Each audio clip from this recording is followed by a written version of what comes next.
أعوذ بالله من الشيطان الرجيم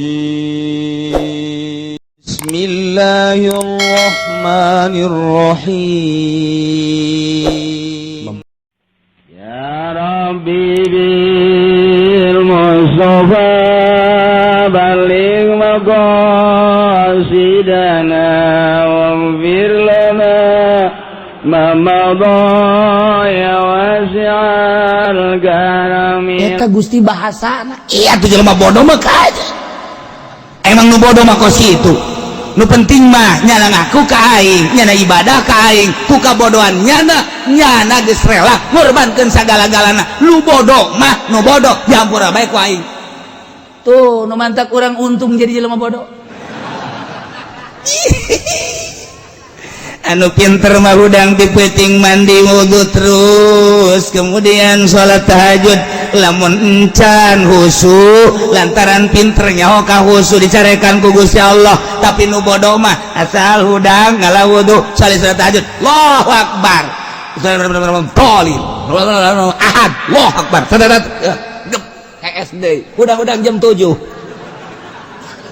subuh teh subuh. Eta teh kan sakurang mah teu bagus eta. Emang kurang nama, tapi Allah ngalem. Beus ya ulah keur salat keur hudangna doang ge kiih aing geus ngalem ka sia. Nu mantak aki-aki mah hudang tipe tinggi deuleu jam cekna jam 2 angel kene amat be. Ieu lamun lain kiih aing mah teu hudang kiih nyana bari ngomong di jero hatena beuh ieu kiih Gusti Allah tah aya Gusti Allahan kan. Ya abdi dibere bekser ku Gusti gara-gara bekser abdi teh hudang dipeting jahorenganan sok hudang dipeting mah para nabi para rasul para wali abdi ge hudang sanajan bari jeung kieu reup PSD eta geus ganjaranna gede jasa eta aki-aki ge teh kudu tahajud aki-aki mah kitu bae menang 5 bulan nya lagi boga perasaan oplo amat aing hudang hees rumaning salat ngan keur carita hudang doang ya juga boga pikiran kos gitu eta hebat.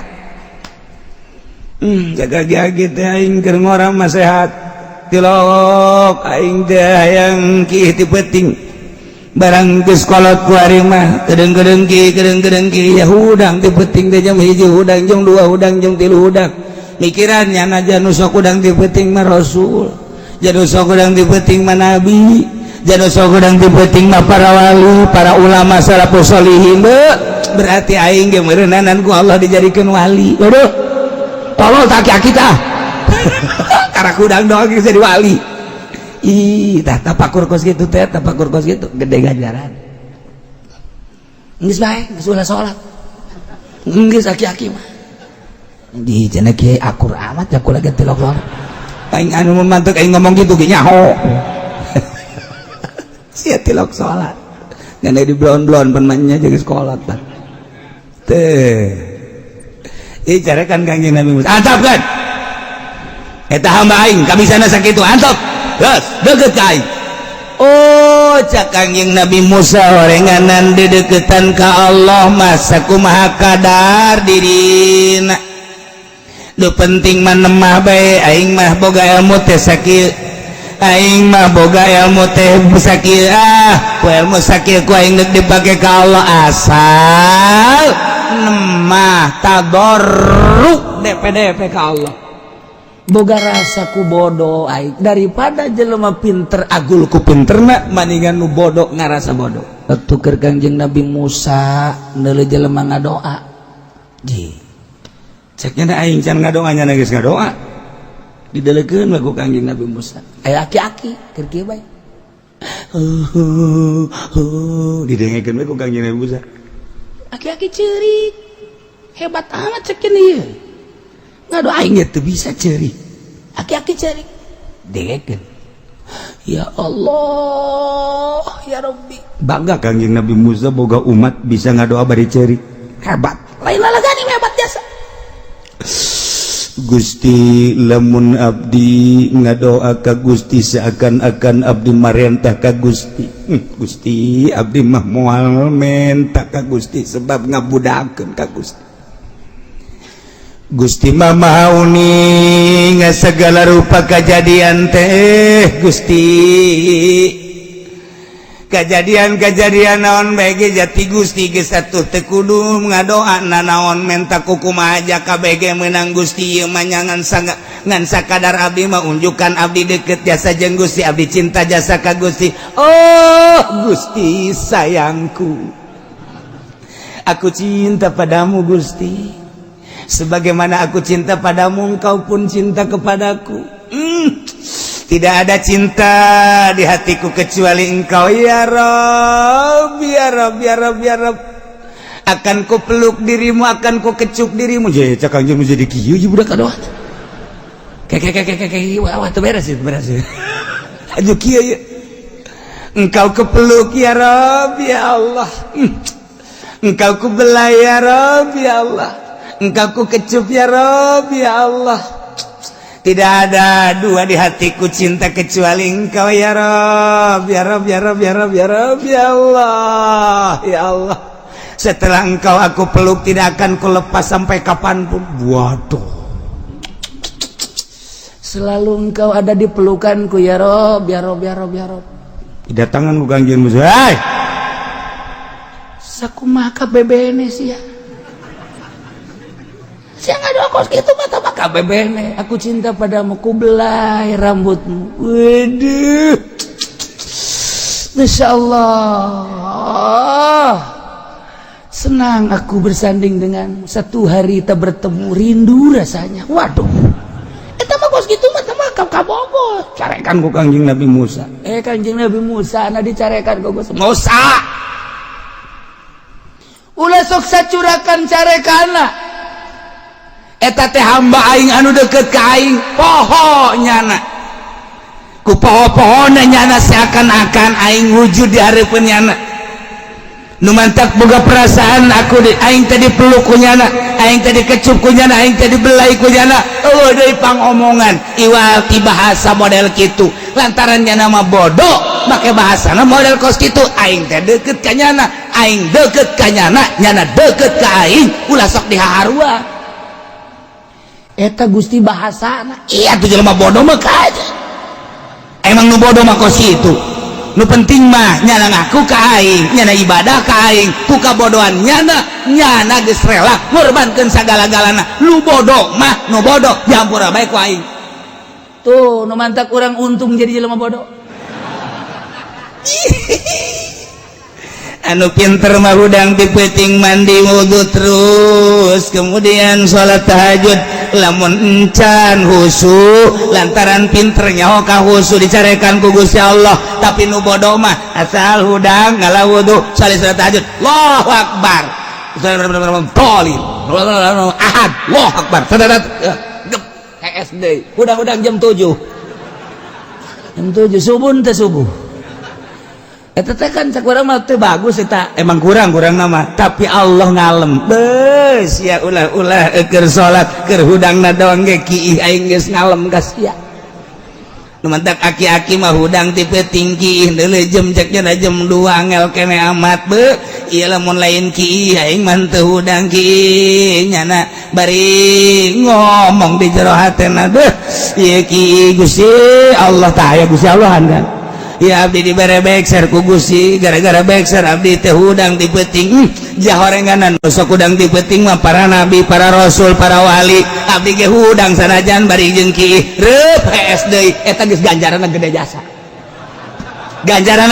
eta aki-aki ge teh kudu tahajud aki-aki mah kitu bae menang 5 bulan nya lagi boga perasaan oplo amat aing hudang hees rumaning salat ngan keur carita hudang doang ya juga boga pikiran kos gitu eta hebat jaga-jaga teh aing keur ngora mah sehat tilok aing teh hayang kieu ti peuting barang geus kolot ku ari mah kedeung-kedeung kieu ya hudang ti peuting teh jam 1 hudang jam 2 hudang jam 3 hudang mikiran nyana janu sok hudang ti peuting mah rasul janu sok hudang ti peuting mah nabi janu sok hudang ti peuting mah para wali para ulama salafus sholihin berarti aing ge meureunanan ku Allah dijadikeun wali aduh tolol tak aki tah karek hudang doang geus jadi wali ih tah tapakur kos gitu teh tapakur kos gitu gede ganjaran geus bae geus ulah salat geus aki-aki mah di cenah kieu akur amat ya kula ge tilok salat aing anu mantuk aing ngomong gitu ge nyaho sia tilok salat ngan di blon-blon penmannya jadi sekolah tah teh ieu carekan Kangjeng Nabi Musa antap kan eta hamba aing kabisana sakitu antap geus deukeut ka aing oh cak Kangjeng Nabi Musa horenganan dedeketan ka Allah mah sakumaha kadar dirina nu penting mah nemah bae aing mah boga ilmu teh sakieu aing mah boga ilmu teh sakieu ku ilmu sakieu ku aing deuk dipake ka Allah asal nemah tadarruk DP ka Allah boga rasa ku bodoh aing daripada jelema pinter agul ku pinterna maningan nu bodoh ngarasa bodoh jadi akhirat bakal hebatan nu bodoh ngarasa bodoh daripada nu pinter ngarasa pinter deh pinter aya di aing segala rupa di aing beuh dik sanu ngalehkeun aing beuh doktor aya di aing insinyur aya di aing dokter rendos aya di aing nu kabeh aing mah pinter jasa dik caritakeun naon coba alam aing mah nya dik caritakeun urusan astronomi aing mah urusan perbintangan nya nyaho aing mah dik caritakeun urusan tumbuh-tumbuhan nya nyaho hei dosen aing mah ngadosenan di universitas anu universitas aing mah geus saluhureun sagala rupa beuh aing takabur ku ilmu dibandingkeun jeung sanajan nya ibadah ka Allah dibandingkeun jeung nu bodoh ya Allah ya Rabbi abdi mah jasa kikieuna dibere ku Gusti nemah abdi ku bodoh abdi tapi tetep abdi ku bodoh abdi hayang salamet mudah-mudahan we bodoh abdi moal kasalamatan Gusti jasa kieu bisana abdi mah abdi bodoh tapi abdi kos jelema pinter Gusti nu pinter mah ti penting tilok hudang abdi mah du bodoh tapi hudang nu pinter mah ti penting tilok maca sholawat abdi bodoh tapi abdi memaca sholawat tuh abdi bodoh tapi kos tu pinter itu pinter tapi kos tu bodoh Gusti ku bodoh abdi mah hayang disalamatkeun we jaga di akhirat tetep abdi mah embung ka neraka Gusti kajeun diseret ku malaikat abdi mah embung deuk lumpat ka surga Gusti cek Gusti deuk jalan mana minta jalan abdi tuh pan ngaco atuh ngaco emang nu bodoh mah ngaco tuh atuh nu bodoh mah emang ngaco tetep abdi deuk lulumpatan diseret ku malaikat abdi mah embung Gusti kajeun ku kumaha tarangsana kumaha meureun eta bodoh pan ngomong lagi itu kan nu bodoh mah tetep abdi mah kajian goku mah ge embung misalnya abdi dibalangkeun ka neraka tetep abdi mah deuk hudang naik kajian goku mah ge abdi mah we dibelembung kajian goku mah tetep abdi mah deuk neangan jalan ka surga loh kajian goku mah ge jalan tol aya jalan biasa aya jalan batur mah teu nyaho jalan cecopet ge abdi mah nyaho geus abdi mah deuk malipit los pokona ka surga bae kan ngaranna jelema bodoh atuh pan kamun kadang kudu pinter mah tolol amat emang di akhirat kos kumaha emang deuk kebelar aja tapi tetep bae ku kabodohannya hana Allah ngalem atuh geus daripada nu pinter nyaho jalan tapi henteu ngalaksanakeun mending nu bodoh acak-acakan los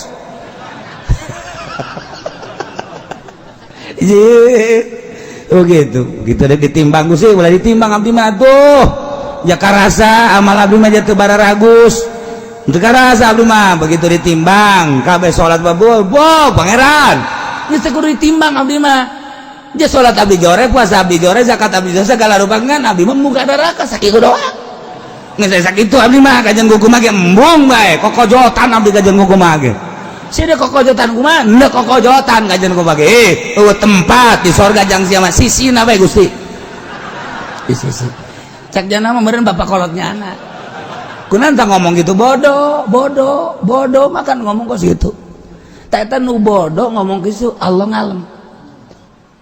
ngalem daripada lu pinter teu ngalaksanakeun mending nu bodoh ji atuh nu mantak nu bodoh mah ngeunaheun jasa jadi nu bodoh mah indah jasa di surga teh jang tempat-tempat nu bodoh Masya Allah mantep jasa di surga mah nu barodo loba jasa bakalna Yeay, anu teu wau jeung pamarentah kan bodoh ngaranna.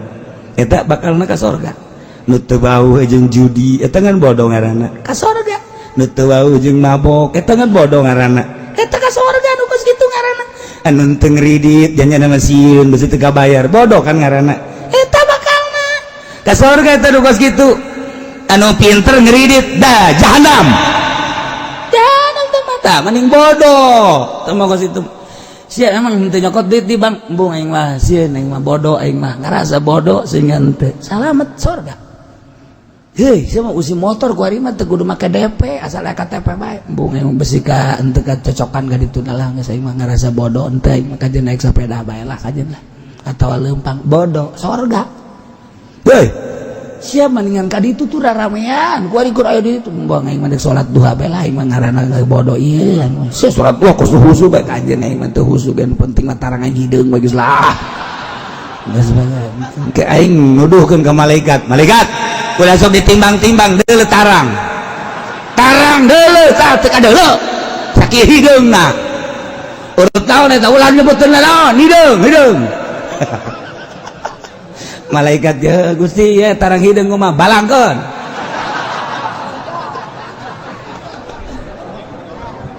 maksudna bodoh ieu mah keur carita nu bodoh tapi nyana ngalaksanakeun surga di emang umat dongeng ka tadi nu ngadoa ka Gusti umat Kangjeng Nabi Musa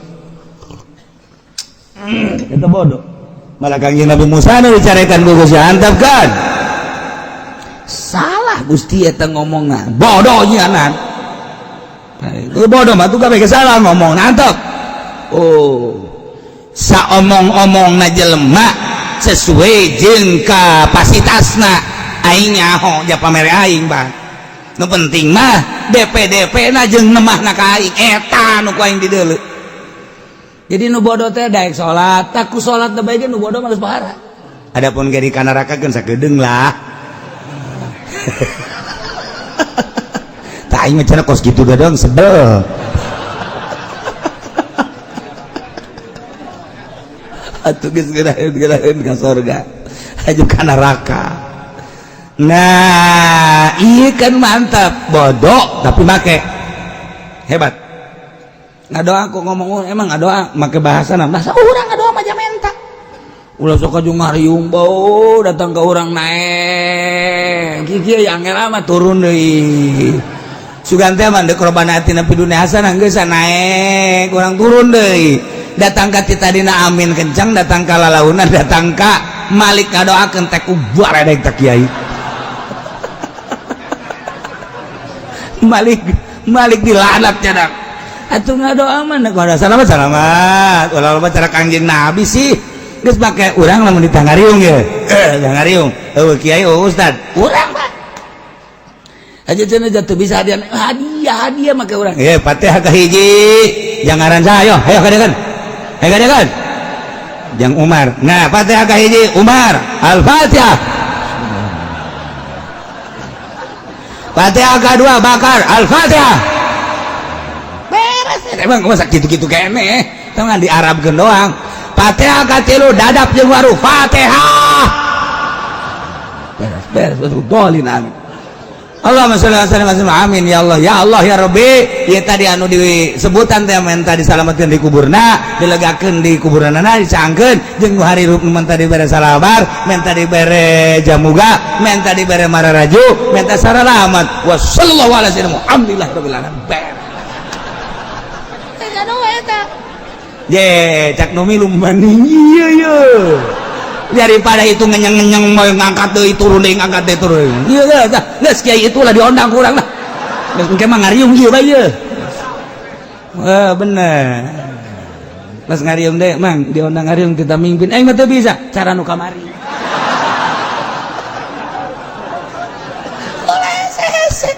tuh urang ku ngaji kan ngeunaheun neuk zarah bae menta anteur zarah teu bisa babaca ya Allah ya Rabbi euy jarang tuh bisa ilah hadarat-hadarat kudu hadarat sia cicing di dinya hei ahli kubur aing datang ya guys ya Fatihah beres eta ngan ulah gandeng-gandeng pasti aya nu ngadenge waduh wali tanaon ya eta sarua gitu-gitu kene ai kudu dibejakeun mah gitu-gitu kene tapi dengan itu mah diarabkeun doang gila hadarati ila arwahi jami ahlil kubur minal muslimin wal muslimin eta mah diarabkeun make bahasa urang mah abah kula datang ya. Atau sarua aja Kangjeng Nabi kan jinakum zairin antum lana salafun wa nahnu alaikum tabun wa inna insyaallah ta'ala bikum lahiqun sallallahu eta mah bahasa Arab. Jinakum zairin abdi datang zarah ya sarua bae bah kula datang zarah ya ka abah ya. Hayang naon sia. Tung udah jadi dukun gitu. Tapi bener ya malah ganjang nu bodoh teu kudu hese-hese. Teu kudu hese-hese gitulah. Kau mau datang ke bangsa ulama ke wali be di jauh kene wali geus kieu bae Bang. Wah Junet tuh. Kanyawan gua aing teh datang. Geus. Kulantaran boga keyakinan si bodoh teh ieu wali mah teu maot geus datang ge. Dadah wali. Dadah wali. Nyana boga keyakinan ban wali mah neuleukeun. Dadah. Cak babaturan yakin dadah aing mah. Dadah ka wali. Mun geus ka deuleu aing mah pokona geus kieu bae. Pokoknya siapa mau ngulah nurutan aing mah geus kailmuan ku aing nang ngaji di Cilongok aing mah ye. Datang kana Tuhan Syekh Syarif Hidayatullah abdi datang ka dieu ziarah ye abdi ngirim Fatihah Al-Fatihah beres ulah hese-hese masyaallah geus ulah hese-hese datang ka urang neangan muzawir hareup muzawir yang dibayar mah teu ikhlas teu nyambung sarua bae deui cak muzawir dasar sia mah pelit ieu tong sama ribut urang jeung muzawir. Nah ieu sakali deui ulah hese-hese nu bade contoh tadi nu bodoh keur ngadoa ka Gusti Allah ku Kangjeng Nabi Musa disalahkeun Kangjeng Nabi Musa na nu carekan ku Gusti bodoh nganyana hayang ka aing sakitu bisana aing pangeran leuwihnya aku kabodohan anak geus jamburak wae cek Kangjeng Nabi Musa pan abdi titah ngalempeng-lempeng mah lain waktu kos kitu dakwah ngaji lempengkeun engke nyana menyerap hari hajunanya keur kieu aju disalahkeun mah nyana gatung ke moal daek ngadoa deui cek ku pangeran ye ulang ke mun keur ngaji bejaan dakwah ari keur praktek antepkeun heulana oh kitu atuh dibere metode Kangjeng Nabi Musa. Masyaallah alhamdulillah hadir di ihaplah kalayan inayah ti Gusti Allah alhamdulillah simkuring khususna hampir-hampir moal ka dieu sebenarnya rada lesu dalam loba nu kawin jadi hayang kawin deui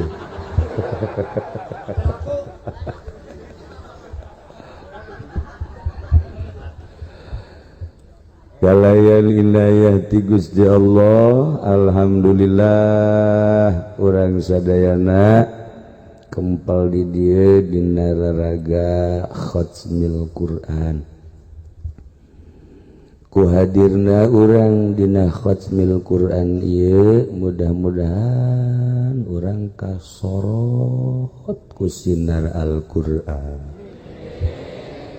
kaiuhan ku sinar Al-Qur'an ku kasorot jeung kaiuhan ku sinar Al-Qur'an urang jadi lempeng lurus hirup aya dina aturan-aturan Al-Qur'anul Karim lamun geus aya dina aturan Al-Qur'an pasti di akhirat urang aya dina ridho Allah subhanahu wa ta'ala ku ridona Allah urang bakal ditempatkeun di surga Allah subhanahu wa ta'ala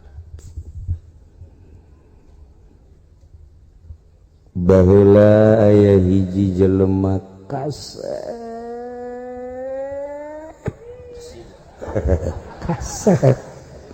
insyaallah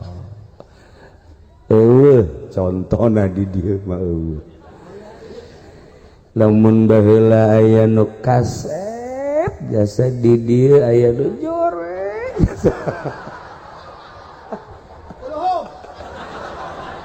sabalikna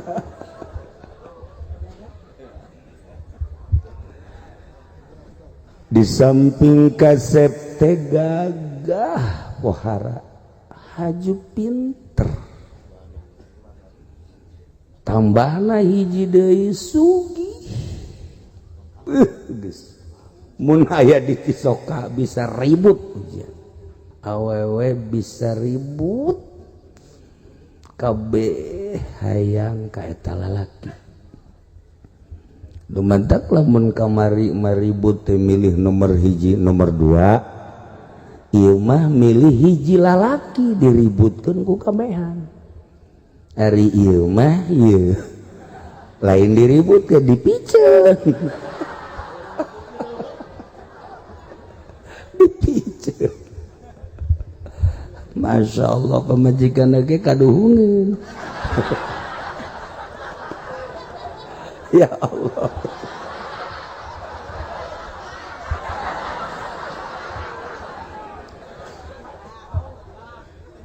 kasepna tenar gagahna tenar pinterna tenar sugihna ge tenar teu aya papadana saha ngaranna Utsman bin Affan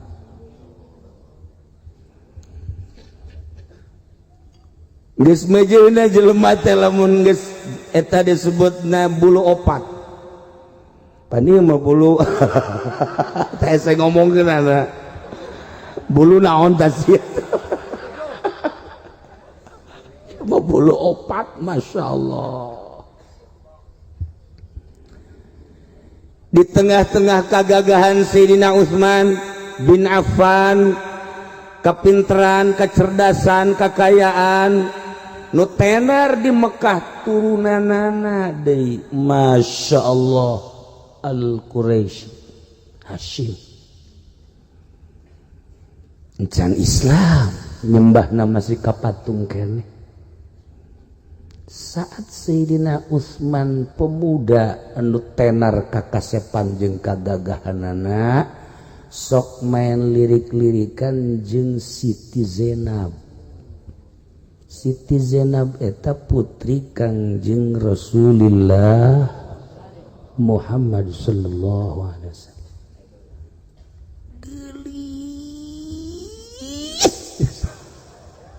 Masya Allah Siti Zainab mah dijelaskeun mapahna sami sareng Kangjeng laga-lagana sami sareng Kangjeng senyum-senyumna sami sareng Kangjeng beuh atuh nu kasep lirik-lirikan jeung nu geulis mejeuna ai sieu mah lirikanana jeung disolean atuh sedeng sedeng ulah sok kiato-kiato kieu foto mah nu bogana nu boga wilayah cenah mah ya Allah karim hebat Sayyidina Utsman tetapi apa yang terjadi nu terjadi Kangjeng Nabi ngawinkeun putrina Siti Zainab teh ka Utsbah bin Abi Lahab Abi Lahab Masya Allah kan ditikahkeun ku Kangjeng teh ka seorang pemuda ganteng kaya raya ngaranna Utbah bin Abi Lahab. Wah, atas Sayyidina Utsman panas teh kira-kira kebakaran tapi biasa bae. Terjadilah perkawinan. Setelah kawin Abu Lahab marah. Numantak marah lantaran lain marah ke anak, lain marah ke Siti Zainab, marah ke Kangjeng Nabi Muhammad sallallahu alaihi wasallam teh satuju. Boga besan teh beda pangeran. Kangjeng Nabi mah pangeranna Maha Gaib Allah. Alladzi khalaqas samawati wal ard. Ngadamel langit bumi katut eusina. Sementara Abi Lahab mah pangeranana batu. Patung. atuh pesetruan anu luar biasa makna keheuleunan disebut Ummi Jamil ku keheul-keheulna sampaikan kasring menganiaya ka Kangjeng Nabi terteralah dina Al-Quran tabbat yada abi lahabiu wa tab akhirna titah pepegatan ku indung jeung bapakna lamun maneh terus rumah tangga jeung anak Muhammad dipencit sia ku aing atuh pan jawara Makkah mah lain cara jawara Cisoka mah salat keneh biasa jawara mah mun masih keneh salat setengah-setengah dah mah waktu setengah-setengah jadi pengen di mangalaman teh salat baheula lain lalagan keur gering tapi lain keur ngajawara keur gering kudu ge gering keneh nya cageurna nya nu ngaja cager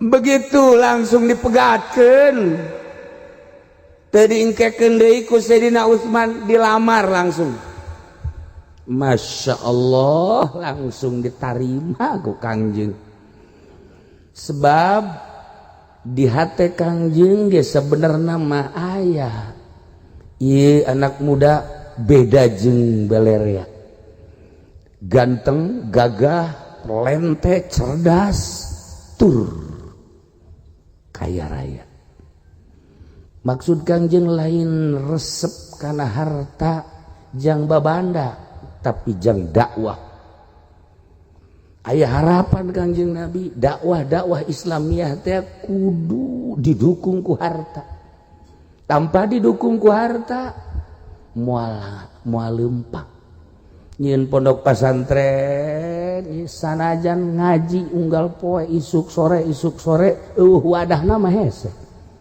dek diwadahan di mana lamun duit nu mantap kudu make biaya alhamdulillah simkuring silaturahmi ka dieu nyarita rek meser tanah harita simkuring mah teu ngadoakeun jeung teu mustajab doana Ki Nur Jaya tan nu ngadoakeun geus kieu amin orenganan hayang berkat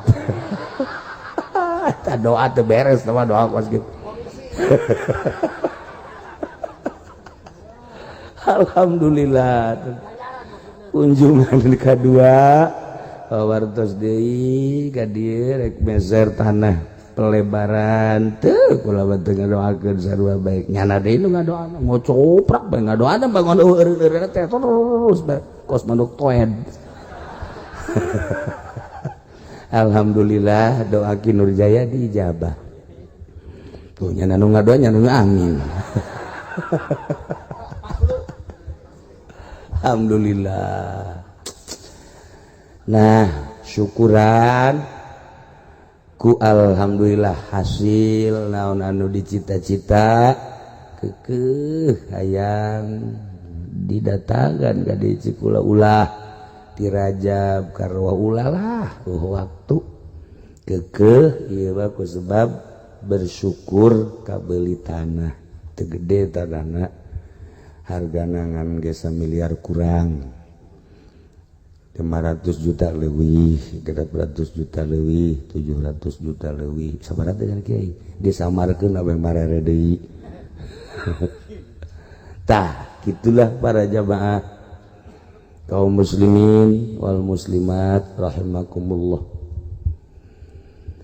langsung Sayyidina Utsman mah asup Islam cekas hatena encan karuh diajak asup Islam geus berpikir cerdas otakna masa batu kurang disesembah masa batu diukir dibentukkeun haju disembah lain pangeran kajen ku kumaha ge pasti pangeran mah ieu nu dianjurkeun ku Muhammad meme diajak ku sasaha geus cenderung asup Islam Masya Allah begitu berhadapan jeung Kangjeng teu dititah deui abdi Utsman bin Affan rek asup Islam cek Kangjeng maca syahadat langsung asyhadu an la ilaha illallah wa asyhadu anna muhammadan rasulullah.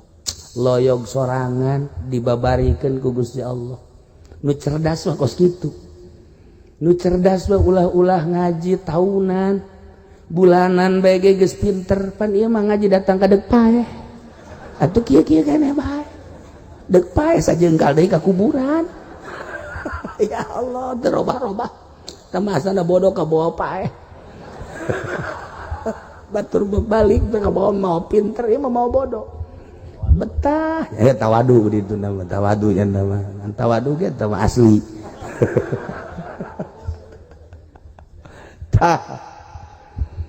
Perkawinan anu luar biasa jeung putri Kangjeng Nabi, tetapi gejolak agama dahsyat.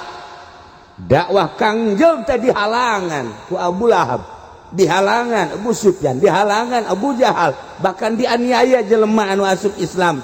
Maka Sayyidina Utsman bin Affan, orang pertama anu hijrah ka Habasyah, mantu Kangjeng, hijrah ka Ethiopia. Di Ethiopia pulang menuju Madinah. Ketika Kangjeng geus ka Madinah, gancang caritana ketika perang Badar teu damang istrina, teu ngiring perang Badar tanggal 17 Ramadan. Tidinya diinstruksikeun ku Kangjeng maneh mah Utsman teu kudu berangkat perang, urusan bae pamajikan, sarua jeung perang. Perang Badar Ramadan dimenangkeun ku muslimin muslimat mukminin ku Kangjeng. Pulang perang terus pupus istrina yakni putri Kangjeng Nabi.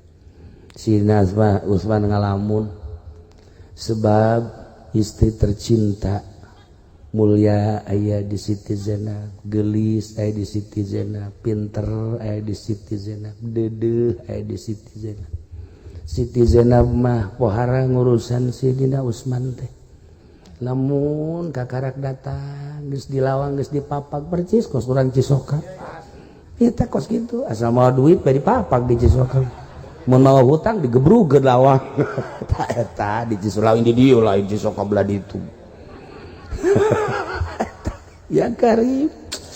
Lamun asup ka imah Sidina Utsman mah langsung calik Siti Zainab pengan sukuna bari ditanya haus tah henteu ka? Masya Allah riwayat hirupna kasalaki teh modal kitu.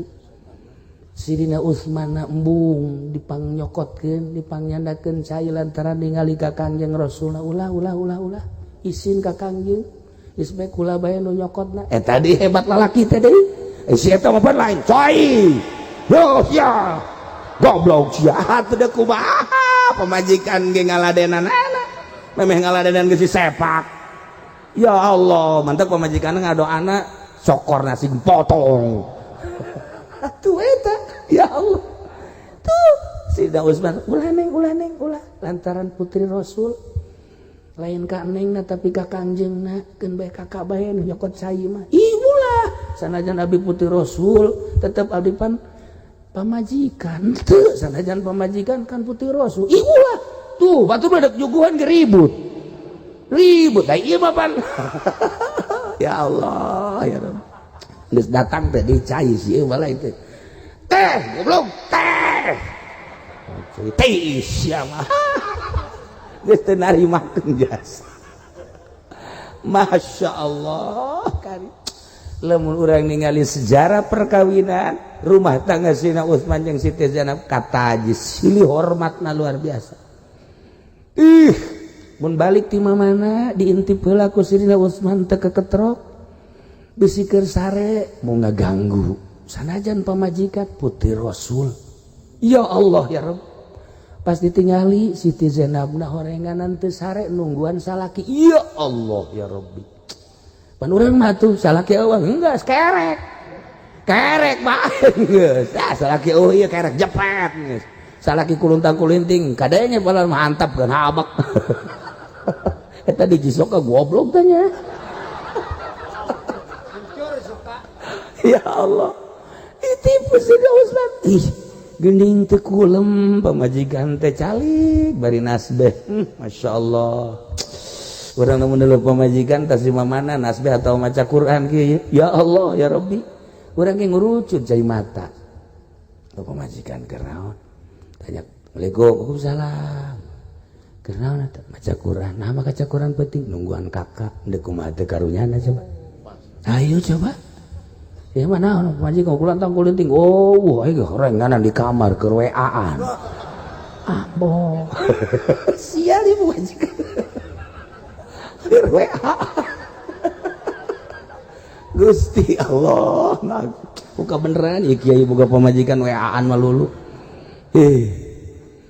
Nah silih hormat pamajikan anu gelis, pamajikan anu pinter, pamajikan anu setia eueuh cawadeun di mata Sayyidina Utsman kitu kede Sayyidina Utsman di mata Siti Zainab eueuh cawadeun.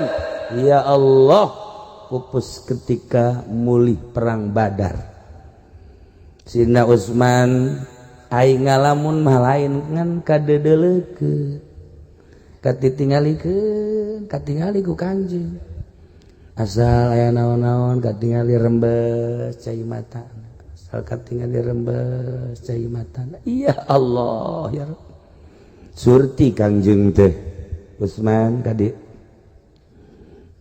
ulah dipake kasedih pamajikan teh sebab pamajikan anjeun teh balik teh kadeleuna dikubur padahal ruh nangis aya di surga Firdaus. Seri Sayyidina Utsman nu mantak seri atuh pasti kitu nama ngan ai kula jeung saha ieu sare. Nah eta lah nu jadi pikiran ai Siti Zainab lah bagus pasti Gusti Rasul ngan naon ngan cek Kangjeng Rasul ulah bingung-bingung aya adina ngaran Ruqayyah. Ya Allah cek Sayyidina Utsman kula rek dikawinkeun jeung adina Masya Allah izin kula teh izin henteu langsung dikawinkeun. Nah bantak tika mungkin Nabi Adam tepikeun ka zaman Kangjeng Nabi Muhammad eueuh putri Rasul dikawin 2 putri Rasul ku hiji lalaki moal aya teangan ti Kangjeng Nabi Adam, Kangjeng Nabi Idris, Kangjeng Nabi Nuh, Kangjeng Nabi kaopat Kangjeng Nabi Isa cepat ngalamun sia eta teh jauh kieu bae kos mikir nu ka 12 Nabi saha sia 12 Isa wah ya udah balik sia ka ditu bodoh jasa ya udah. Terus putri-putri Rasul putri Nabi moal aya 2 putri Rasul putri Nabi dikawin ku hiji lalaki moal aya iwati putri Kangjeng Nabi urang Kangjeng Nabi Muhammad sallallahu alaihi wasallam ditikah 2 Zainab jeung Ruqayyah ku Sayyidina Utsman bin Affan. Masne kokomoan atuh instruksi ti Gusti Allah lain sakawin-kawinkeunana tuh Kangjeng Nabi mah emangna Kangjeng Nabi kumaha kitu main kawinkeun ben henteu instruksi ti Gusti Allah kawinkeun begitu ditikahkeun nangis bunga Sayyidina Utsman tapi izin ka Kangjeng naros Gusti Rasul nah abdi teh make jeung dikawinkeun deui ka putri tuan ka adina jawabanana sakieu ulah loba omong lantaran instruksi Gusti Allah geus selesai poh harapan ieu mah mun kawin instruksi dukun dukun orang Cisoka goblok aduh kawin instruksi dukun nah instruksi Gusti Allah Masya Allah karim. Nah ialah perkawinan Sayyidina Utsman bin Affan jeung Siti Ruqayyah. Cek Sayyidina Utsman ku akur ya sih pamajikan gelis di Siti Ruqayyah capetang di Siti Ruqayyah cerdas di Siti Ruqayyah eta sopan santun kanu jadi salaki aya di Siti Ruqayyah percis Siti Zainab pika isinin salaki urang loba pojikan kos gitu nek numpakan lagi hapunten heula atuh lantaran sopan jasa pan atuh ieu mah pan bo teu ngomong 5 poe datang ceklak bae eta dicucok eta mah atuh disebutna gawe trajet ongkoh ribut tapi anakan bae Gusti tapi ente cisok kayu ente tuh di deket Kinur Jaya eta di dinya nah ieu Sayyidina Utsman teh horenganan lain sambarangan saat di Mekah saat di Madinah kalaparan pernah terjadi kalaparan Sayyidina Utsman tandang merean dahareun ka masyarakat tanpa terkecuali ribuan manusia dijamin ku Sayyidina Utsman paingan parentah Gusti Allah kakayaan teh lain jang nyeun istana kakayaan teh lain jang meuli kendaraan kakayaan teh lain jang sugih-sugih diri memperkaya diri horenganan dikorbankeun jang masyarakat ditanya ku Sayyidina Utsman besi aya nu can dahar laporan ka dieu percis kos di Cisoka deuk calon lurah aya barahan deuk calon barang geus calon mah jadi lurah hating eta bahasa mana teh hating Korea goblok sia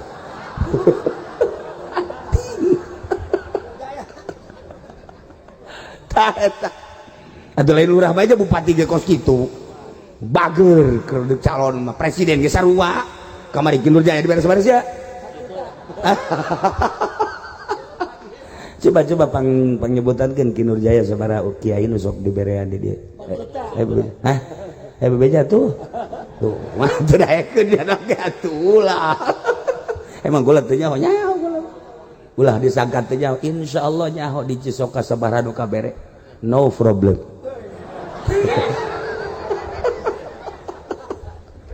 keun bae atuh masalah ieu mah kerja lain nyaritakeun eta nyaritakeun teh balageur lamun boga kahayang balageur mun boga kahayang lalaki lamun hayang ka awewe ya Allah ya Kak gula mah hayang baso eta teh tas magrib jam 7 hujan ngaririncik tenang baso sepira baso gula mah hayang baso beranak insyaallah gak masalah oh gicrik bae sakitu ge hujan pas berangkat poek lampu sugan balik deh ente ini adalah sebuah tantangan budak Masya Allah Karim berangkat deh terus padahal macan boga duit macan boga duit aing meuli baso kudu kumake naon ye jem dijual jual dah jangan aja meuli baso aing jang naon tuh meuli baso itu bakal gak jual dah boga duit make kokomuan teh si doi ngadagoan bukan ieu bebeakan ieu Masya Allah Karim nah lu mantak aya santri ngajual tafsir Munir sagala bobogan makanya geus absah eta tafsir Munir tapi kulantaran cinta masalah meuli deui jokolot gede keneh tah ieu Sayyidina Utsman Masya Allah saat di Madinatul Munawwarah kata rajangan kugri muriang marid marot Masya Allah Sayyidina Utsman nu tandang bebeja ka kaula saha anu perlu biaya bebeja ya Karim Masya Allah iyalah Sayyidina Utsman bin Affan kalaparan nyana nu tandang gering nyana nu ngabiayaan mejehna kangjeng boga minantu nu ngaran Utsman bin Affan sedang lain lalagaan gagah dinyana teu pernah teu milu peperangan setiap kanjeng perang nyana milu hanya perang Badar nu teu milu lantaran Siti Zainab teu damang milu terus tampil di hareup perang di samping eta pengorbanan anak. Begitu Kangjeng reng perang Tabuk, saat dek perang Tabuk teh beneran kerpaila mendadak kudu perang Kangjeng teh instruksi ti Gusti Allah perang mangkaning pertanian keur meujeuhna paila cai keur meujeuhna kurang perdagangan keur meujeuhna kurang bagus keur meujeuhna miskin Madinah teh Kangjeng naik ka mimbar instruksi ti Gusti Allah kudu perang walaupun saat miskin saha nu siap ngabiayaan perang cek Kangjeng etalah nu bakal ti heula masuk surga Sidina Utsman nangtung abdi sabaraha siap ngabiayaan perang 100 onta ayeuna keneh Kangjeng langsung bunga Masya Allah saha deui cek Kangjeng Nabi nu siap ngabiayaan perang nangtung deui Sidina Utsman abdi Kangjeng Nabi turun sapalkah tina mimbar sabaraha siap anjeun Utsman 100 deui diuk deui Sidina Utsman cek Kangjeng Nabi saha deui nu siap ngabiayaan perang surga pintu surga geus ngabuka Sidina Utsman nangtung deui abdi deui sabaraha mana 100 deui Masya Allah Kangjeng ningali ka luhur Utsman anjeun teh hirup di alam dunia tapi roh anjeun geus aya di sorga kabehan kaget Masya Allah mbungkap piheulaan ku sasaha langsung Kangjeng gahandap apa nih malaya berkat saha nu leungit abdi tah si eta pamaliganana ieu ya Allah ya Rabbi batur bang ngabiayaan perannya nama nyokot berkat iya geus terkena aja sa di Cilongok mah bahwa tukang maling berkat jangan Masya Allah karim iyalah Sidina Utsman bin Affan pohara luar biasa nah kehebatan Sayyidina Utsman perang tampil di hareup keistimewaan Sayyidina Utsman teh ketika batur miskin nyana nu ngabiayaan kehebatan Sayyidina Utsman ketika geri-geri ngabutuhkeun biaya Sayyidina Utsman anu siap ngaluarkeun biaya ketika perang Kangjeng Nabi ngabutuhkeun biaya Sayyidina Utsman sugih Sayyidina Utsman tapi penghuni surga urang Cisoka miskin tapi penghuni neraka naudzubillah min dzalik sugih kasih ka surga Masya Allah karim nah ieu marek nyaritakeun teh setelah pupus Kangjeng Sayyidina Abu Bakar Siddiq radhiyallahu anhu jadi khalifah tidinya nu pertama berpikir Sayyidina Utsman cek Sayyidina Utsman wahai Abu Bakar Siddiq setelah teu aya Kangjeng dikhawatirkeun engke nu talalar Quran teh bakal maraot sahabat nu talar Quran bakal maraot tabiin nu talar Quran bakal maraot dikhawatirkeun engke kadituna mun teu ditulis bakal bahaya pikumahaeun engke di akhir zaman cek Sayyidina Abu Bakar Siddiq ulah sok macam-macam Utsman lantaran Kangjeng Nabi henteu pernah nulis Kangjeng Nabi henteu pernah maca Kangjeng Nabi teu pernah ngainstruksikeun nulis Al-Qur'an bid'ah eta cek Sayyidina Utsman soal bid'ah tetapi bid'ah ieu teh akan kabagusan termasuk bid'ah hasanah pikir ku anjeun wahai Abu Bakar Siddiq andai kata Quran teu ditulis ku urang saat ieu pikumahaeun akhir zaman dek baca Quran nu talarna geus aleueuh atau nu talar ke disalahgunakeun cara-cara ngaluarkeun kalimah-kalimahna mad-madna ikhfa dan lain sebagainya ieu ke bisa bahaya tah pemikiran Sayyidina Utsman teh istimewa Sayyidina Utsman teh boga pemikiran anu brilian akhirna musyawarah diterima ku Sayyidina Abu Bakar Siddiq radhiyallahu an ditulis saat khalifah pertama Abu Bakar Siddiq cuman can selesai hari tadi dilanjut ke Sayyidina Umar di zaman Sayyidina Umar begitu di Khalifah Sina Utsman selesai penulisan Al-Qur'anul Karim. Wakila di zaman Sina Abu Bakar Siddiq keneh geus selesai penulisan Al-Qur'anul Karim. Akhirna dibagikeun ka Mesir hiji, ka Yaman hiji, di Mekah hiji, di Madinah hiji. Ialah pemikiran Sayyidina Utsman bin Affan radhiyallahu an. Terus kamari kula ka Maroko ningali tulisan Al-Qur'anul Karim baheula di zaman Kangjeng, tulisan bentuk tulisan Sayyidina Utsman bin Affan no pertama teu kabaca. Teu kabaca eta tulisan teh horeng kitu tulisan pertama mah. Alif na kos kitu, lam na kos kitu, ro na kos kitu, titikna hampir pegat-pegat. Ditulis kembali di zaman si tabi'in radanya rambung. Begitu terus atba tabi'in geus nyambungan teu aya titikan. Terus kadieuna kakarak jelas. Si ieu mah milu ngan moal ngeuh nya sia ngeuh teu. Teu ngeuh nya mah. Sebab ka Maroko ge neuleuanana nu marancung bae. Asal anu mancung tuh, asal abang saka Quran gitu mah moal ngeuh nya mah. Di mana tak kula kos kitu deuleu moal nyaho nya na. Istuning moal.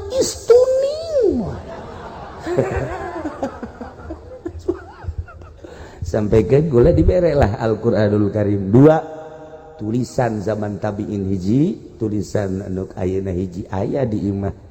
Nu hiji teu bisa dibaca ku kula Quran kenang-kenangan di Maroko. Nyana nu mawana mah. Mata kula embung mawakan kula teu boga wudu, nyana mah teu boga wudu ge terus bae. Malah makan nyana mah hadas akbar malah mah. Terus tah aya kuari. Oh kenang-kenangan di Maroko masyaallah buka hese diamati ku kula tulisanna kieu geuning baheula teh hese. Nah, iyalah jasa Sayyidina Utsman bin Affan.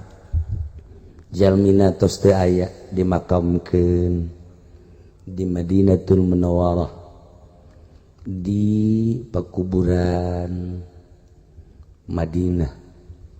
Naon kana pakuburan Madinah? Kangjeng Nabi mah dimakamkeun ada di dieu di bumina Sina Abu Bakar Siddiq, Sina Umar, anjeunna mah nyebrang ka ditu pakuburan bake. Ya Allah ya Rabb, Sina Utsman masa hirupna sangat zuhud, kaya tapi zuhud. Maka Sina Utsman mah sahur, begitu sahur terus fajar salat, zuhur salat, asar berjamaah, masih salat di raudhah caket Kangjeng. Begitu asar langsung menjelang maghrib dibunuh, berarti buka di surga Allah subhanahu wa ta'ala. Gitulah Sayyidina Utsman. Ialah Al-Quran nu kurang dibaca teh jasa Sayyidina Utsman. Ingat Al-Quran, ingat kalamullah, ingat jasa Sayyidina Utsman bin Affan. Cacak-cacak anjeunna henteu boga pikiran nuliskeun Al-Qur'an, wallahu alam aya. Sakieu ge ditulis. Tadi ngadengekeun Nurjaya mah ja urang Cisoka hiji-hiji acan. Meureun jadi guru kabeh atau bodoh kabeh. Lain kitu saperti Nurjaya, urang mamana ngaji ka dieu, urang dieu teu ngaji ka mamana. Eta lah urang Cisoka. Para jamaah kaum muslimin wal muslimat rahimakumullah, na ieu Al-Qur'anul Karim wa qad unzilal Qur'anu tibyanan likulli syai', diturunkan Al-Qur'anul Karim untuk menjelaskan setiap perkara. Naon bae aya dina Al-Qur'anul Karim. Urang dek nyaritakeun politik aya dina Al-Qur'an, nu bener jeung nu teu benerna aya dina Al-Qur'an. Nyaritakeun ekonomi aya dina Al-Qur'an, nu bener jeung nu teu benerna aya dina Al-Qur'an. Nyaritakeun tentang budaya aya dina Al-Qur'an, nu bener jeung nu teu benerna aya dina Al-Qur'an. Deuk naon bae ge aya dikitabkeun mun fikih dibagi aya ubudiyah, aya muamalah, aya munakahat, aya jinayat. Eta teh terjemahan Al-Qur'anul Karim. Nyaritakeun tentang qalbu dina Al-Qur'an. Qalbu teh aya qalbun salim, aya qalbun marid dina Al-Qur'an aya. Tinggal dibuka, dikitabkeun ku Imam Ghazali, jadilah Minhajul Abidin, jadilah Ihya Ulumuddin. Diceritakeun tentang ma'rifat, tentang ilmu-ilmu ketuhanan anu saklek, jadi hikam. Ibnu Athaillah geus nuliskeun. Wabeh geus aya. Bahasa-bahasa kabeh geus aya dina Al-Qur'an, terjemahan-terjemahan geus aya dina Al-Qur'anul Karim, tibyanan likulli syai'. Sakedeung deui urang bakal puasa menurut hitung-hitungan hisab qot'i 6 darjah 24 atau 25 dakikoh jatuh pada hari Senin. Nah iya tinggal tungguan ke urang mah di pemerintah poe naon engke diumumkeunana nu jelas hisab qot'i sulamun nairen dan lain-lain sebagainya. Ieu adalah jatuhna hari Senin. Ketentuan puasa wajibna aya dina Al-Qur'an, ya ayyuhalladzina amanu kutiba alaikumussyam kama kutiba alal ladzina min qablikum la'allakum tattaqun ayyam ma'dudat. Aya dina Al-Qur'an kabeh dicaritakeun naon nu kaliwat asal ngabongkar bae. Dibongkar Al-Qur'an macana heula nu rapih, makharijul hurufna nu beres, suarana deui abeh ngeunaheun ka dengeuna. Maca Quran teh pan lamun aya nu bagus makrojna sorana ngeunaheun urang ge ngeunaheun ngadengena kieu. Coba sieun baca. Heuh baca. Urang keur tenang ngadenge maca Qur'annya na aduh. Masya Allah, asana nu reuneuh ge ngajuru. Ku tarahal tuh, ieu Al-Qur'an. Mandak di zaman Imam Ghazali aya hiji jelema boga anak-anakna nyebutkeun magelis amat sih cenah, magelis amat sih ka bapana ge sarua bapa kasep cek mana ka emak nyebut gelis cek bapana kitu ge bener ceknya sekitarna ge nyebutkeun deui emak ku gelis emak bibi haji ataupun cek urang mah neng gelis amat kitu keneh deui ka salakina. Kiai gelis amat, kabeh nyebutkeun gelis, kaget. Akhirnya bebeja lah ke Imam Ghazali, mama Imam Ghazali. Kula disebut gelis ku anak. Akhirnya resep-resep ja aing ngaca mah biasa bae. Artina potongan gelis eta kan raut-rautna aya kejelasan. Gelis mah hiji irungna mancung eta kan gelis. Nomor kedua pipina ngadaun seureuh. Apa dia mah ngadaun nangka? Eta kan gelis eta karana kos gitu. Aju ieu gado endog sapotong. Atuh ieu mah hijian pan endog. Atuh endog soang bener tuh, sakiato endog soang cenah. Eta mah paranti telu endog soang mah pan.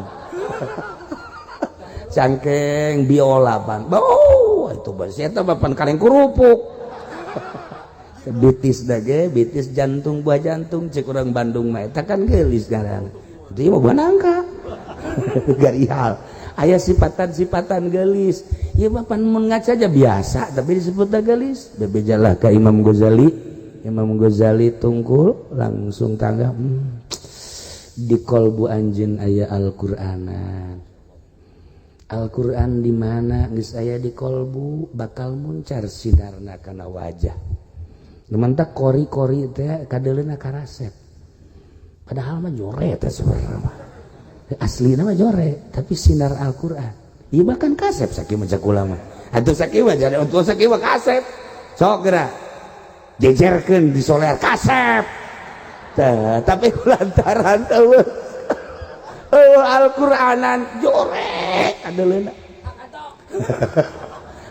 aja eueuh Qur'anan di jerona awewe ge lamun aya Qur'anan teu kudu raut-raut anu istimewa anu biasa-biasa bae tapi aya Al-Qur'anan beda ge kadeleuna sieup gelis eta mah geus lain rahasia deui di perkumpulan jelema padahal biasa bae kos itu beda mencrang amat oh jualan Qur'an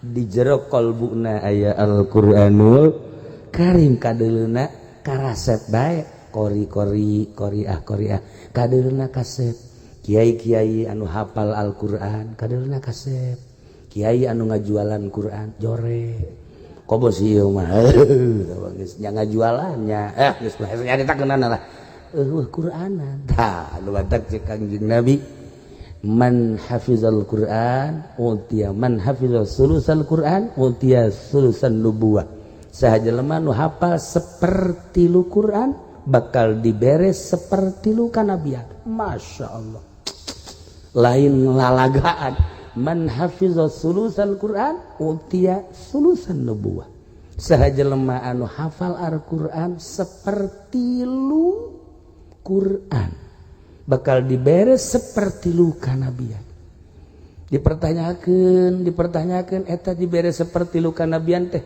kumaha lamun dibere ba'dihi hafalna setengah biqadri bakal diberes saukuran kanabian setengahna deh lamun kulli sa biqadri saukuran sakabeh Al-Qur'an kanabianana nah tinggal ku urang ditingali guari halayak rame loba nu talal Qur'an tapi ngeridit meja ayeuna mah panjang teuing guari mah bandingkeun bae aya jelema talar Qur'an tapi na maksiat bae mabok aya dinyana zina aya dinyana loba tanu talar Qur'an aya jelema nu teu talar Qur'an tapi ngeridit embung mabok embung zina embung beneran mana tah beneran mana ya talar Qur'an bener bodoh sia bodoh tamat bisa ngajawab tamat nu kos kitu mah baca loba talar Quran tapi maksiat bae mantap masyarakat ge embung padahal bohong qiraatna bagus jasa qiraatna bahkan geus lain qiraat samah deui nya mah leuwih ngalengkah tapi embungeun masyarakat di imaman ku eta emang kunaon atuh kunaon da kamari ge nya jadi wasit main bola embungeun tah di imaman ku nya padahal makharijul hurufna rapihna luar biasa suarana bagus tapi makmum embungeun di imaman ku eta aya nu kurang bagus makhrajna tapi si eta kapake lantaran naon di kolbuna asli Al-Qur'an di itu mah Qur'anna ngan di lisan doang nu diperlukeun Al-Qur'anul Karim di kolbu matak Ibnu Hajar Al-Haytami ditaros tentang naon ucapan Kangjeng Nabi eta kumaha sih pengertianana sebab di zaman harita loba nu talar Qur'an tapi maksiat loba nu teu hafal Al-Qur'an tapi taat ka Gusti Allah horenganan panjang jawabna man hafiza sulusal Qur'an utiya sulusan nubuwah ay utiya ilma sulusin nubuwah majaz bil halti ngaran maminu ma'yarabuhu tagayyara bihadbil labdin aw ziyadatin turo aya majaz anu khilafil asli na majaz ba kalimatun ustumilat bi ghairi aslin qadudiat tetapi ieu mah lain ku sebab ditambahan atau dikurangan jadi majaz nah iyalah ayana dina ukudul juman nah ieu kasimpulanna nama miceun ae utias ilma sulusin nubuwah maksudna kumaha eta teh man hafizo nu jelema hafal kana Al-Qur'an hafal teh nyaho min amihi wa khosihi hafal kana umumna kana khususna kana mutlakna kana muqayyadna kana nasih kana mansukhna jeung hafal kana rahasia-rahasia Al-Qur'an kakarak dibere ilma sulusin nubuwah etalah model para aulia Allah subhanahu wa ta'ala tuh Imam Syafi'i tuh Imam Maliki Imam Hanafi Imam Hambali belah dia Tuan Syekh Abdul Qadir Al-Jailani tuh Ibnu Athaillah maka syekh jadi aya Athaillah henteu make syekh hayu itu mah make syekh nah ini Ibnu Arabi dan lain sebagainya ulah jauh-jauh di urang para aulia tis'ah belah dia Syekh Maulana Hasanuddin guru-guru urang anu ngarti kana Al-Qur'an nyaho kana umum khusus muqayyad mutlak nasih mansuh jeung sajabana datangkannya ngartikeun melalui rahasia-rahasia Al-Qur'anul Karim eta bakal dibere ilmu lain pangkat kanabian ilmu sifat kanabian dina harti manehanana boga kasieun ka Gusti Allah nu lamun sieun ngerenyed hatena. Loba wali Allah ketika ngerenyed hatena gunung jadi oyang. Ki Fudel bin Iyad lamun naik ka Jabal Abi Kubais manehana gunung ge tawadu ngerenyed gunung. Masya Allah kari. Mun urang nyaritakeun karomah aulia Allah teu kudu di daerah Mekah Madinah, teu kudu di Timur Tengah, di urang ge Ambalaya. Ieu naon ieu? Tina rembesan-rembesan Al-Qur'anul Karim. Nyaho kana makna, nyaho kana rahasiana, ngerenyed hatena. Yo, hayang naon dina Al-Qur'an atuh. Mang Haji Pendi kolot nanya ka awewe umur 17 tahun. Mang Haji Pendi jore, awewena sakitu geulisna. Mang Haji Pendi susah, awewena geulis. Mang Haji Pendi hayang ka itu awe, kan pasti moal daekeun awewena. Moal dijamin. Moal ka jeung kumaha ge, itu geulis, itu sugih, itu ngora. Haji Pendi mah tuh naon deuleueunana. Tetapi wirid ku Mang Haji. A'udzubillahi minasyaitonir rajim. Itu tololnya saja. Belaan guru goblok. Aya kabeh di Al-Qur'an. Masya Allah. Lamun dibacakeun hizib mahabbah ujianana Mang Haji diudag-udag. Wah wewe ditimpahan. Mali bikin tambah hizib eta mah. Bahaya tambah. Mal kuat bawa ngaji. Ulah. Sok siapa nanya ka aing segala rupa. Kaki Nur Jaya bae tah kadinya tah. Oke, bere ku Nur Jaya tah. Ciduhan leungeun foh. Teplokeun ka dieu. Tarang kebo nurut. Atuh kebo bagian nurut atuh komo awewe. Ya tadi Ki Nur Jaya ku lagi geus naon ngaranna gugur ka Ki Nur Jaya. Nur Jaya kumaha lamun kebo ngakal. Dah ciduhan leungeun. Foh. Ngaju kadiekeun. Bener babajana mah bejaan. Oh mahal eta babacana mah. Kudu make kebo deui. Lah iyalah Al-Qur'anul Karim. Tah urang susah wae baca Al-Qur'an. Aya wirid. Ih, urang puasa tah. Kutiba alaikumusyamu kama kutiba alal ladzina min qablikum. Puasa itu soka mah dikembangkeun. Puasa itu tadi bahkan Ramadan. Tuh kimun ati haji atau ilama lain ki atau mah. Bulan Maulud puasa sia. Atau setengahnya na ge sarua. Bulan Maulud puasa. Tuh terak ditembak. Haji Pendi pernah kukula dibere. Ya ngaji wirid. Wirid ku jana 40 wae.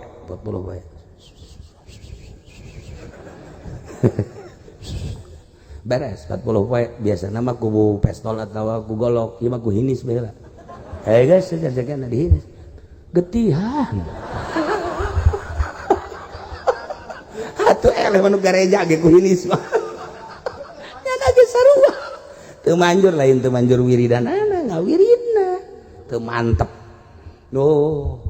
Dikembangkeun wiridan teh geus lain wiridan teh dikapelorkeun. Tuh. Hakan usia geus ulah dahar deh hakan usia tereuy da make susu kencengkeun beuteungna beres atuh eta Ki Nur Jaya pagaweana kos kitu eta mentak harita bengkel sapeda ngamuk ge pelor peak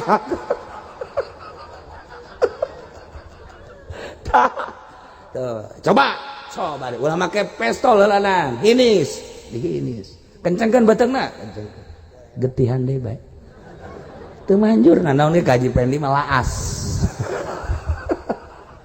hayang naon aya kabeh dina Al-Qur'an ayat-ayatna geus dirinci ku ahlina masyaallah nu tadina puasa bulan Ramadan dikembangkeun jadi hikmah dikembangkeun jadi rahasia deuk hayang naon buka Al-Qur'anul Karim ayatna aya hitunganana ulah salah macana ge ulah salah pokona dina Al-Qur'anul Karim sagala aya geus eta mah urusanana urusan perhikmahan urusan perahasiaan urang makuari maning diajar bae heula maca Al-Qur'anul Karim nu rapi. Mun ibu geus kolot, bapak geus kolot, anak bae keuna bisa biayaan ku ibu bapak. Ceng, sok ke rumah santren bisakeun Al-Qur'an. Emak mah jeung abah sia ieu geus kolot dipaksakeun ge hese. Dod ge dod dedek buleud. Dod dod. Dedek buleud dedek. Nah, baru orang ngaji Quran mah baheula takula mah dal kuda-kuda kan dal kuda-kuda gitu kan kudu dikitu-kitu kan da kuda-kuda aduh si mah teu bisa nyebut dada gitu si mah dada teh ka awewe dada sama lain dada susu sama tuh aya nu teu boga mah kos kitu kadinya bae pikiranna nah ieu nu mantak dibabawa ge jualeun sebenarnya mah besi di dieu aya awewe rangda lapor ka kula lapor jang ieu maksudna tapi ulah nu umur ngora-ngora 82 85 aya nu hadaekeun urang Cisoka umur 30 aing teu rido ulana teu rido lailah lida Al-Qur'an hayang kekebalan Al-Qur'anul Karim hayang maju usaha buka Al-Qur'an hayang kitu naon ka Allah geus jelas sama Al-Qur'an hayang naon dina Al-Qur'an masyaallah aya kabeh bahkan Al-Qur'anul Karim maknana dihijikeun dina surat Yasin qalbul Qur'an Yasin maknana dihijikeun dina Fatihah Fatihah maknana dihijikeun dina bismillah bismillah dihijikeun dina ba'na bismillah ba'na ge dihijikeun dina titikna ba masyaallah mantak ahli Allah mah lamun aya naon geus bae teu kudu maca Al-Qur'an teu kudu maca naon ba bae geus mantak lamun aya nu minta cai ka Mang Haji misalnya nyeri huntu Haji Bade ya minta cai ka ba ya minumkeun alhamdulillah pernah hari teh ge pae geus lain bareude pae nah iyalah para jamaah kaum muslimin wal muslimat rahimakumullah sing dede sing nyaah ka anak mun teu bisa maca Al-Qur'anul Karim mun ibu ngabiayaan anak maca Al-Qur'an bisaeun masyaallah rapih bacana terus dibaca aya di kolbu sinaran kana wajah beda wajah-wajah Al-Qur'an cahayaan baseuh wajah sinaran bisa ketempo lah nah ibu maot plek anakna maca Quran a'udzubillahi minasyaitonir rajim bismillahirrahmanirrahim Yasin ibu di jero kubur masyaallah ngucur ta Yasin tiis amat wal Qur'anil hakim tiis innaka laminal mursalin ala syiratin mustaqim tiis ibu hudang rohna lempang ka imah anak keur maca Quran anak teu kudu dihadiahkeun indung teu kudu dihadiahkeun anak maca Quran ka indung teu kudu dihadiahkeun anak maca Quran ka bapa otomatis sebab ayana anak disababan ku bapa jeung emak langsung bae anakna di mana maca Quran iraha maca Quran langsung ngucur ka ibu nu geus berbaring jadi tulang belulang tiis ka jero bahagia amat iza mata ibnu adam in qata illa min salas shadaqatin jariyah ilmin waladin sholihin yadula anak nu soleh maca Quran ngadoakeun teu kudu ila ruhi umi ila ruhi abi langsung ngucur Gusti Allah ketika Sayyidina Utsman bin Affan masih hirup keneh sare Sayyidina Utsman teh gundamna selalu Al-Qur'anul Karim Sayyidina Utsman mah unggal tareh unggal riwayat sare Sayyidina Utsman gundamna Quran bae hudangna nu dibaca Quran sarena nu dibaca Al-Qur'an nu mantak asup ka jero kuburan bersama-sama Al-Qur'anul Karim sinar Al-Qur'an katinggalian ku ahli-ahli Allah maka nu bakal mawa Sidna Utsman ka surga sinar Al-Qur'anul Karim. Ai urang mun gundam naon? Mun gundam nu diomongkeun ku urang naon?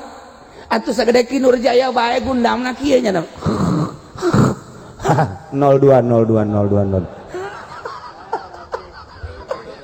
Hatus gundam sih kos gitu. Haji pede mun gundam memang naon gitu. Tiung koneng mumun munding. Ya Allah ya Rabb. Nah ieu gundamna ahli Al-Qur'an, Qur'an. Gundamna ahli sholawat, gundamna ahli zikir. Kula boga babaturan di Bandung, talar ukurul juman ketika manehna muriang sup ka ICU, kula ngalayat gundamna ukurul juman. Datang ke ayeuna inget bae pohara amat isi babaturan, masya Allah dibaca. Eta kula ge sedih hayang zeuri oge, tetapi terus non gitu beriktibar tafakur, ya Allah ya Rabb. Orang kos kieu meureun maot ge. Ketika orang maot naon anu di benak hati urang? Eta anu dibawa ku urang. Ketika urang ahli Al-Qur'an, atuh urang maot teh geus teu hese deui Al-Qur'an dibaca. Urang maca Al-Qur'an teh sarua jeung maca kalamullah, atuh maca kalamullah sarua jeung Allah. Atuh geus indah jasa urang maca we. Bismillahirrahmanirrahim. Alhamdulillahirabbil alamin arrahmanirrahim maliki yaumiddin iyyaka na'budu. Cabut nyawa set aman.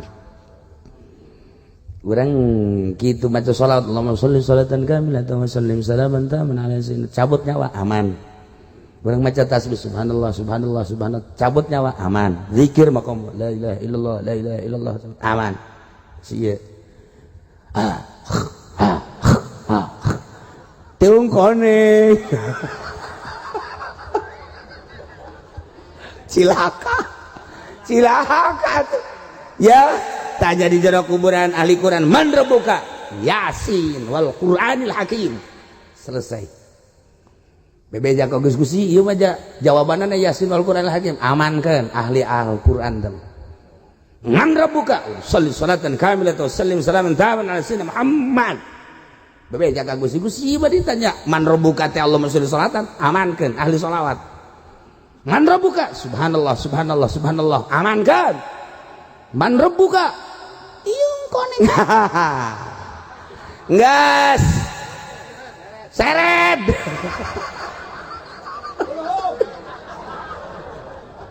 Aduh ya Allah, matak si hade. Aman amat. Lamun di kolbu urang aya Al-Qur'anan, masya Allah. Mantap kiai nu hobi maca Al-Qur'an, hobi zikir, hobi sholawat, moal hese sakaratna di jero kubur bebas. Dek ngajawab kumaha bae bebas atuh nu ngajawab cinta ka Tuhan si Abdul Qadir, ngajawab si Abdul Qadir bae aman. Man rabbuka? Abdul Qadir mana sih ya? Cisoka ya. Aduh masya Allah. Tapi lamun Abdul Qadir Jailani, malaikat tanya, Gusti anu ditanya man rabbuka, jawabna Abdul Qadir. Wa man nabiyuka Abdul Qadir, wa ma imamuka Abdul Qadir. Ieu kudu kumahakeun? Amankeun cinta wali aing. Kan mantep. Kulata sih. Bukan? Ngeunaheun kan? Man rabbuka Muhammad. Man rabbuka Muhammad, wa man nabiyuka Muhammad. Katuan si Abdul Qadir bae geus aman atuh ka muka Kangjeng Nabi. Tapi kan hese dek jawabna. Sebab naon? Nu aya di kolbu urang, eusian kolbu urang ku Al-Qur'anul Karim. Rapihan. Ieu urang nu mantap ieu cicing di dieu, ieu cinta Al-Qur'an sebenarnya mah. Jalamun teu cinta Al-Qur'an moal daek urang cicing di dieu moal. Nah, tinggal dikembangkeun ka cinta teh. Kula lamun nyaritakeun tentang kolbu aya lawangan, lawang pertama, lawang kedua, lawang ketiga, lawang keempat, percis ongkos anu nek ngalahir. Pembukaan 1, pembukaan 2, pembukaan 3. Eta teh aya horeng Imam Ghazali nyaritakeun rapi. Tantara geus penting teh insyaallah ira-ira aya pembukaan 1, pembukaan 2, pembukaan eta teh aya rahasia di dinya teh. Pembukaan 1 naon, pembukaan 2, masyaallah. Kadang kula ge sok seuri bae. Hebat amat ieu Imam Ghazali nyaritakeun tentang pembukaan kolbu teh. Nah ieu mah ala kadar bersyukur-syukuran Kiai Haji Badrus Salam kulantaran wasilah kula gadi harita kemudian nyaritakeun tentang hayang meuli lahan jang pengembangan atuh geus kabeli tinggal dik nyieun majelis taklim memeh ditutup hiji urang ngadua ka Gusti mudah-mudahan Kiai Badus Salam sekeluarga ditangtayungan ku Gusti Allah kiai-kiai nu sanesna mudah-mudahan ditangtayungan ku Gusti Allah urang sadayana mudah-mudahan ditangtayungan ku Gusti Allah jeung mudah-mudahan dibere cinta ka Allah cinta ka Al-Qur'anul Karim mampu maca Al-Qur'anul Karim mampu ngadawamkeun maca Al-Qur'an mampu ngamalkeun Al-Qur'anul Karim supaya kabehan urang kasinaran ku Al-Qur'anul Karim urang teu mampu ngaji teu mampu masantren urang ngabiayaan anak urang atawa tetangga urang atawa saha nu ku urang deuk dibiayaan urang teu mampu kitu tempelkeun bae di tempat paranti ngaji Al-Qur'anul Karim yuk urang babarengan belajar nempelkeun jang di tempat maca Al-Qur'an urang engke bakal kabeleteran ya Rabbi bil Mustafa baligh maqasidana waghfir lana ma madha ya wasi'al karami ya Rabbi bil Mustafa baligh maqasidana waghfir lana ma madha ya wasi'al karami Muhammadun sayyidul kaunaini wa thaqlaini wal fariqaini min urbi wa min ajami ya Rabbi bil Mustafa baligh maqasidana waghfir lana ma madha ya wasi'al karami nabiyul amirun nahi fala ahadun abar fi qawli la minhu wala na'ami ya Rabbi bil Mustafa baligh maqasidana waghfir lana ma madha ya wasi'al karami wal habibul ladzi turja syafa'atuhu likulli hawlin minal awali muqtahimi ya Rabbi bil Mustafa baligh maqasidana waghfir lana ma madha ya wasi'al karami na'am sara tayfu man wa farraqani والحب يعترض اللذة بالألم يا ربي بالمصطفى بلغ مقاصدنا واغفر لنا ما مضى يا واسع الكرم من تذكر جيران ذي سلمي مزجت دمعا جرى من مقلة بدمي يا ربي بالمصطفى بلغ مقاصدنا واغفر لنا ما مضى يا واسع الكرم مولاي صل وسلم دائما أبدا على حبيبك خير الخلق كلهم يا ربي بالمصطفى بلغ مقاصدنا واغفر لنا ما مضى يا واسع الكرم. Hampura suara nu ieu kadenge asli ngakannya seperti eta lah. Sajalma tadi kukula dicaritakeun teh kadenge ku ari aslina. Hapunten kasadayana sim kuring nyaritakeun Ki Nurjaya Ki Alto eta teh ku akrab bae saya naon maksudnya sakitu bae. Allahumma shalli wa sallim ala sayyidina Muhammadin fil awwalin wal akhirin wa barik wa sallim wa radiyallahu ta'ala an sadatina wa sahbi sayyidina Rasulillah ajma'in. Ya Allah ya Rabbal alamin, Allahumma arham ummat sayyidina Muhammad, Allahumma ajbur ummat sayyidina Muhammad, Allahumma asli ummat sayyidina Muhammad, Allahumma farrij an ummati sayyidina Muhammadin sallallahu alaihi wasallam. Allahumma anfa'na bima 'allamtana wa 'allimna ma yanfa'una wa zidna ilman wa yaqinan wa zidna ilman wa yaqinan wa zidna ilman wa yaqinan. Walhamdulillahi ala kulli hal wa na'udzu billahi min kulli hali ahli an-nar. ربنا تقبل منا إنك أنت السميع العليم وتب علينا إنك أنت التواب الرحيم وصل وسلم على جميع الأنبياء والمرسلين الحمد لله رب العالمين والله الموفق إلى أقوم الطريق والسلام عليكم ورحمة الله وبركاته.